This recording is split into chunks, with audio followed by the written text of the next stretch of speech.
Hey everyone, and welcome to another deep dive. Today we're diving into the world of orthodontics, specifically those pesky white spots that can show up during treatment. And we're going to unpack why those white spots form, how you can prevent them, and what to do if they show up during or after your orthodontic journey. Because we all want that dazzling smile. Right, absolutely. But it's not just about aesthetics. It's about maintaining the health of your teeth for years to come. Exactly. We're talking long-term game here, not just a quick fix. So let's get right into it. What exactly are these white spot lesions? So in simple terms, they're areas on your teeth where the enamel, that hard outer protective layer, has started to lose minerals. This demineralization can show up as a chalky white mark, almost like, when you try to read something on a chalkboard. Okay, I get it. But why should we be concerned about a little discoloration? Is it really that big of a deal? Well, it's not just a cosmetic issue. You see, those spots are a red flag that the enamel in those areas is weaker, making your teeth more vulnerable, more susceptible to cavities, and even more damage down the line. That makes a lot of sense, like the foundation of a house, right? If the foundation's weak, the whole structure is at risk. Exactly. And we definitely don't want that, especially after investing all that time and money in orthodontic treatment. It's an investment in your health. Absolutely. So how common are these white spots? Should we all be, bracing ourselves, so to speak? Well, that's the interesting part. The research shows a huge range. The prevalence of white spot lesions during orthodontic treatment can be as low as 2%. Okay, so not super common then. Well, hold on. It can range as high as 96%, depending on the study. 96%. Wow, that's a huge difference. So almost everyone with braces might experience this. It's a pretty wide range, which just goes to show how individual factors really come into play. Yeah. Which is why we need to break it all down. Okay, so what are those culprits behind these enamel weakening spots? Is it just the braces themselves? Braces can make things a bit trickier when it comes to keeping things clean, like all those nooks and crannies. Definitely harder to reach, which can lead to plaque buildup. So plaque is public enemy number one. It's definitely a key player, but think of it as one piece of a bigger puzzle. We need more pieces to get the full picture. For example, there was a study, and they found something really interesting. When patients use a specific retainer, the canine to canine bonded type, they found no white spots on the tongue side of their lower front teeth. Wow, really? None at all. It seems like this type of retainer might influence saliva flow. It covers those teeth, maybe creating an environment where saliva can do its job better, protecting the enamel. So it's not just about keeping our teeth sparkling clean, but also about things we might not think about, like how our saliva flows. Exactly. It's all connected. And there are other factors, too, that can tip the scales. Okay, so we've got this puzzle, right? We know plaque is involved, and now we're seeing how saliva plays a role. What other factors contribute to these white spot lesions? Well, it's like we were talking about earlier, building a house. You need the right materials and a strong structure. What we eat plays a huge role in that. Oh, you mean like what we use to build our teeth? Exactly. What we eat directly affects our enamel. And when we're constantly snacking on sugary treats or sipping on sugary drinks all day long, well, we're basically rolling out the red carpet for those acid-producing bacteria that love to munch on our enamel. So it's not just candy bars then. We're talking sodas, fruit juices, all that. Even foods that we think of as healthy, like those fruit juices, can be surprisingly acidic. Really? Oh, yeah. And if we're sipping on them throughout the day, it can really do a number on our enamel. So it's not just about what we eat, but also when we eat it. Exactly. It's all about those little habits throughout the day. Makes you really stop and think. Right. But it seems like even if you've got great brushing habits and you're eating healthy, some people might still be more prone to these white spots than others. Right. Just like with any other health condition, genetics can play a role in our oral health. So even with a super strict routine, you might still be more susceptible. Exactly. And it's not just our genes. Certain medical conditions, some medications, even past dental work can make you more vulnerable. Like what kind of past dental work? Well, for example, if you've had a lot of cavities or even certain types of fillings, those areas might be more prone to demineralization. Wow, so many factors. It's a lot to consider. But knowing this means we can start being proactive. So let's talk about prevention.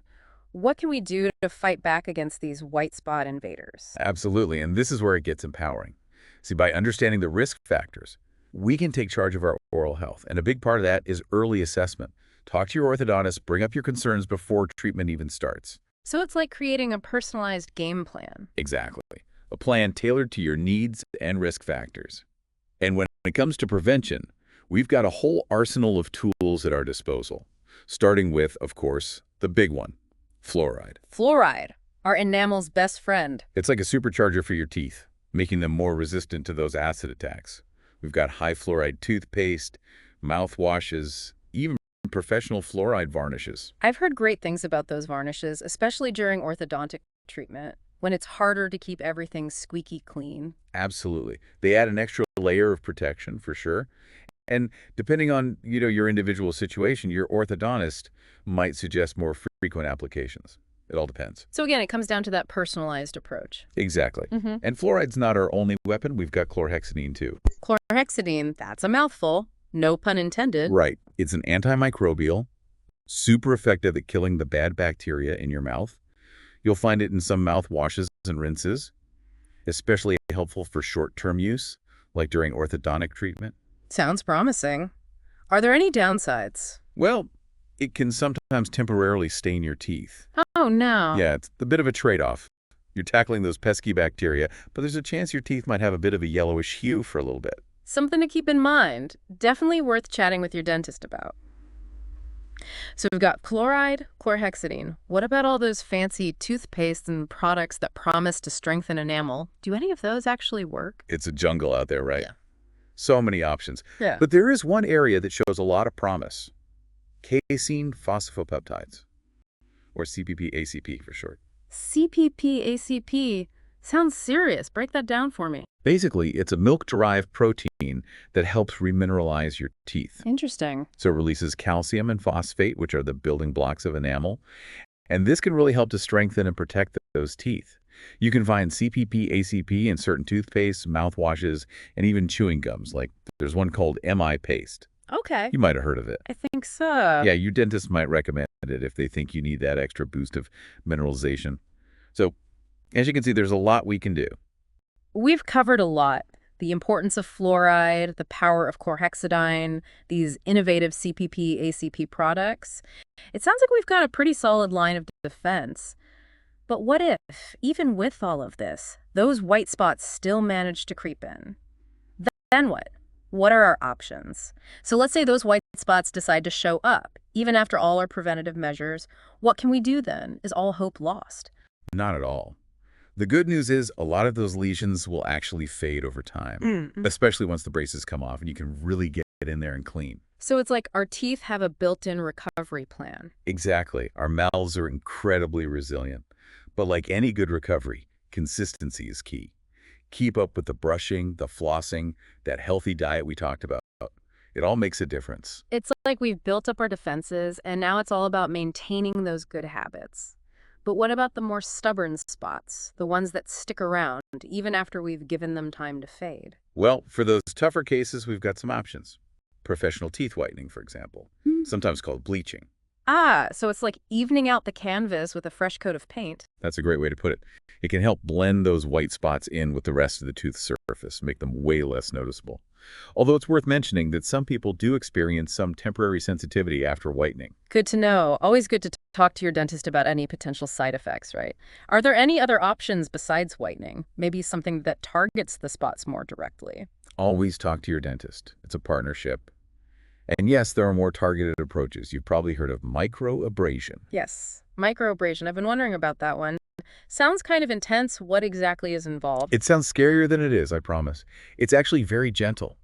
What they do is they use a special instrument to very gently polish away a super thin layer of enamel. So it's like super precise polishing. Exactly. And because it's only removing a tiny bit of enamel, it's considered minimally invasive. And it can be super effective at improving the look of those white spots. Of course, there are also situations where the lesions are more severe, haven't responded to these other treatments. That's when your dentist might suggest something like a tooth-colored filling or veneers. So there's a whole spectrum of options out there, depending on the situation. Well, that is reassuring to know. It really is. And I think that's a good place to wrap up. Remember, prevention is key, and we've got some great strategies to help you do just that. But even if you do encounter those white spots, don't worry. There are ways to address it and get that bright, confident